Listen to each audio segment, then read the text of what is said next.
Entonces, por ejemplo, ¿cuál era uno de los primeros bienes que se usaron como, por ejemplo, dinero? El trigo, claro, el trigo, el lino, el café, bien, la sal. Bueno, el término salario viene justamente que se pagaba en sal. Y esto también es interesante. Ustedes vieron que cuando están en la mesa y se cae la sal, dice, eso es mala suerte. ¿Por qué se dice que es mala suerte? Y porque ustedes piensen la situación, van a pagar, de hecho, ¿qué hacían? Ponían el costal de sal ahí. ¿Por qué? Porque si se perdía, perdía peso y ustedes perdían dinero. Claramente, si ustedes tienen dinero en el bolsillo y de repente lo pierden, dicen, ¿qué dice? Uy, qué mala suerte, la puta madre, ¿no? Bueno, exacto, entonces es igual, o sea, entonces, de ahí viene esa idea de que si se cae sal, eso es mala suerte. Bueno, justamente porque era de la época que se pagaba en sal. Y en ese continuo, es más, hay situaciones muy interesantes. También en Virginia, por ejemplo, se pagaba con tabaco, ¿sí? O, por ejemplo, ustedes habrán visto varias películas de cárcel. ¿Y cuál era la moneda en la cárcel? El cigarrillo. Es decir, que intercambiaban cigarrillos. Entonces, o puesto de otra manera, para que vean, digamos, que el dinero es una ficción y que solamente sirve para hacer los intercambios indirectos. Si yo les digo, mire, digamos, tenemos acá a Paulina, a quien saludo, ¿sí? Y le digo a Paulina, mira, Paulina, te voy a dar 20 millones de dólares. Y ella va a estar re contenta, se va a estar sonriendo. Y entonces le digo, pero te lo doy, pero te vas sola a una isla. ¿Qué hace con los 20 millones de dólares? Nada. ¿Ok? Es decir, el dinero en el fondo vale por lo que puede comprar. Es decir, no, digamos, o sea, ese es el eje central. Y mucho de eso tiene que ver con qué, con lo que ustedes proyectan.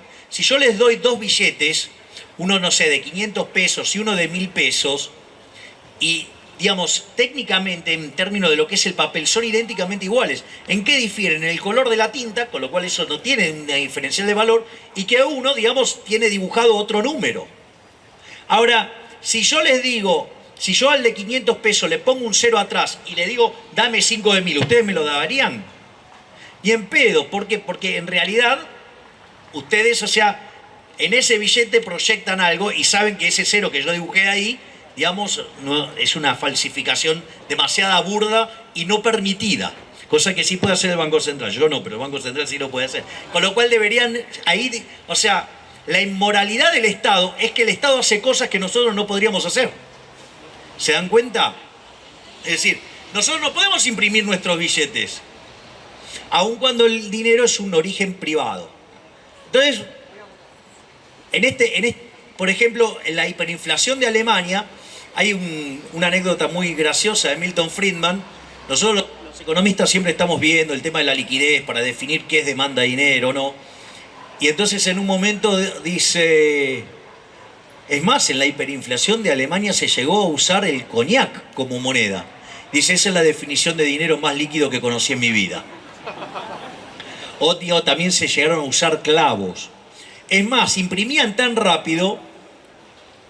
Es decir, hoy, digamos, me pasaron un chiste genial. Dice, están imprimiendo tan rápido los billetes de 500 que ya los yaguaretés salen bebitos. Entonces, en ese contexto, por ejemplo, en la hiperinflación de Alemania, a mí me regalaron para el cumpleaños uno de los billetes de la hiper, se imprimían de un solo lado. Se imprimían de un solo lado, o sea, no daban a tiempo. Es decir, pero digo, acá hay gente que opina que la inflación no es un fenómeno monetario, que es un fenómeno multicausal. Entonces, en ese contexto, básicamente, ahora, ¿cuál es el problema? Ustedes necesitan que el dinero además sea, hay una cuestión de portabilidad. Ustedes se imaginan, digamos, el quilombo de andar, no sé, con la sal o el trigo, lo que fuera, para ir haciendo transacciones. Sería un bardo enorme. Entonces, ¿qué es lo que descubrió el ser humano? ¿Qué descubrió? Que había algunos bienes que se querían más que otros. Y entonces para las transacciones chicas, ¿qué usaban? La plata. Y para las transacciones grandes, usaban el oro. Y así, digamos, es como aparecieron como monedas la plata y el oro. ¿Y por qué, digamos, las distintas denominaciones, ¿sí?, llevan relaciones con algún tipo de unidad de medida? Ya sea el peso, ¿sí?, o ya sea, digamos, lo que tiene que ver con la libra, ¿sí? ¿Por qué? Porque son unidades de peso. Ustedes iban a pagar y ¿qué hacían? Lo pesaban y con eso pagaban.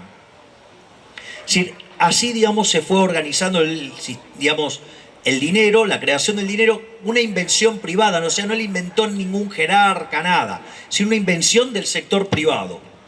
Ahora bien, digo, no lo voy a estar molestando con todos los problemas de esa índole, porque quiero ir al tema de la inflación. Ahora, ¿cuándo el mundo empieza a toparse con el problema de la inflación? Es decir, ¿cuándo creen que ustedes, o sea, empieza el quilombo de la inflación? No, arrancó un poco antes el problema de la inflación. No, el tema es el siguiente.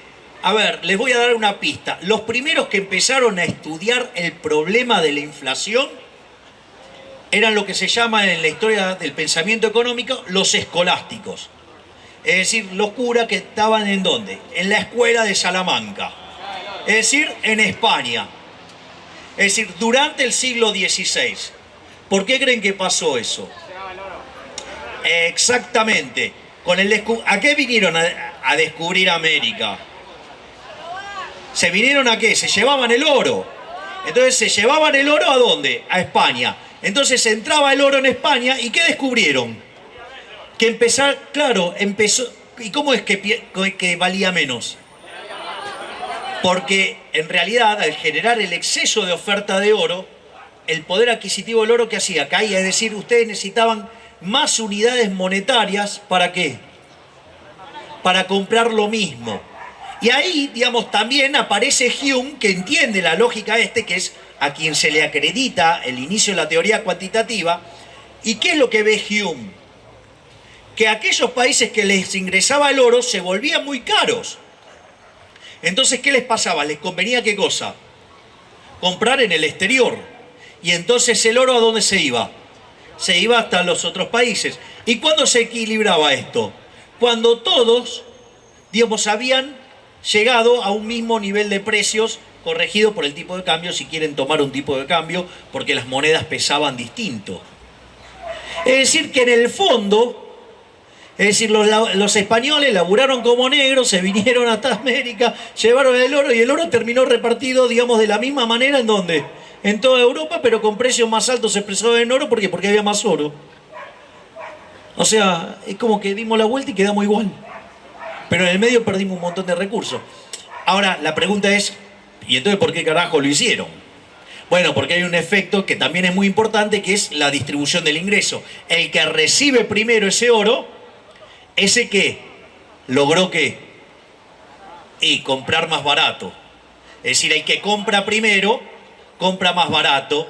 ¿Y a quién joden? Al último orejón del tarro que recibe el dinero. Eso se llama efecto Hume-Cantillon. Es decir, se genera una redistribución del ingreso. Y adivinen que cuando imprime el Banco Central, ¿quién es el que gana?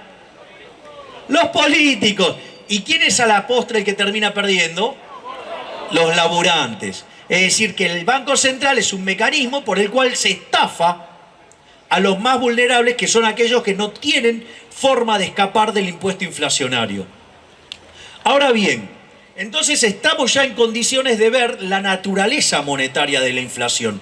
Yo lo suelo explicar con un ejemplo regularmente, y es, supongamos que yo estoy en mi casa, ¿sí? Es una economía que hace transacciones en monedas de oro, y tengo un amigo que es físico y viene con un químico y me dicen, ¿sabés qué? Descubrimos la fórmula para copiar el oro y nadie se da cuenta.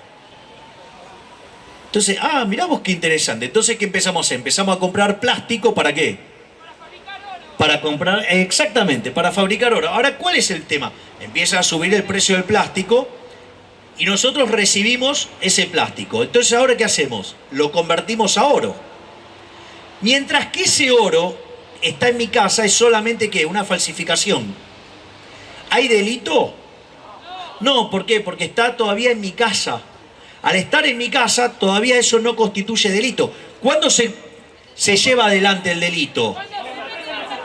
Exactamente, cuando yo voy con ese oro y lo llevo al mercado y empiezo a comprar cosas, como la gente está pensando en otra cantidad de oro dentro de la economía, ¿qué pasa? Los estoy estafando.